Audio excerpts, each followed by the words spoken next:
ഇത് പണി നടക്കുന്ന സമയത്ത് വടകര കൂടെ പോയപ്പോൾ ആകസ്മികമായിട്ട് ശ്രദ്ധിച്ചത് അവിടെ പാലമായിട്ടാണ് ഈ ഹൈവേ വരുന്നത്. ഇങ്ങനെ വളഞ്ഞിട്ട് മേലെ കൂടെ അങ്ങ് പോയി കഴിഞ്ഞാൽ വടകര ഇനി പുതിയ ബിൽഡിങ്ങുകളൊക്കെ വരുമല്ലോ, സർവീസ് റോഡെല്ലാം ആയിക്കഴിഞ്ഞാൽ.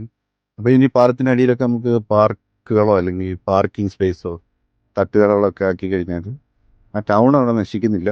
പക്ഷേ കോഴിക്കോട് സംഭവിച്ചത് നോക്കിക്കഴിഞ്ഞാൽ ഇന്ന് തൊണ്ടയിലൊക്കെ പണ്ട് ഒരുപാട് ഹോട്ടൽസും ഒക്കെ ഉണ്ടായിരുന്നു.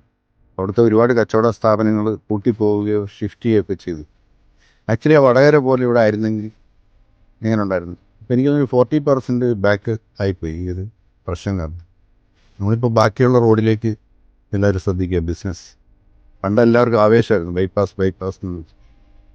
ഇപ്പോൾ ബൈപ്പാസിൻ്റെ കാര്യമില്ലെന്ന് എല്ലാവർക്കും മനസ്സിലായി.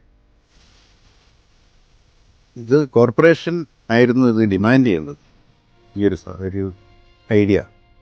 അല്ലെങ്കിൽ ആർക്കിടെക്ട്സ് അസോസിയേഷനോ ഒക്കെ ഇതിൽ ഇൻവോൾവ് ചെയ്യാമായിരുന്നു. കാരണം ഇത്രയും ഒരു ഡെവലപ്മെൻറ്റ് വന്നിട്ട് ഈ കംപ്ലീറ്റ് ആ ഒരു ഹൈവേ നമുക്ക് നഷ്ടപ്പെടുന്ന ഒരു സിറ്റുവേഷൻ വരുമ്പോൾ ഇങ്ങനെ ഈ വടകര പോലെ പ്ലാൻ ചെയ്യാമായിരുന്നുള്ളൊരു സജഷൻ നമുക്ക് വെക്കാമായിരുന്നു.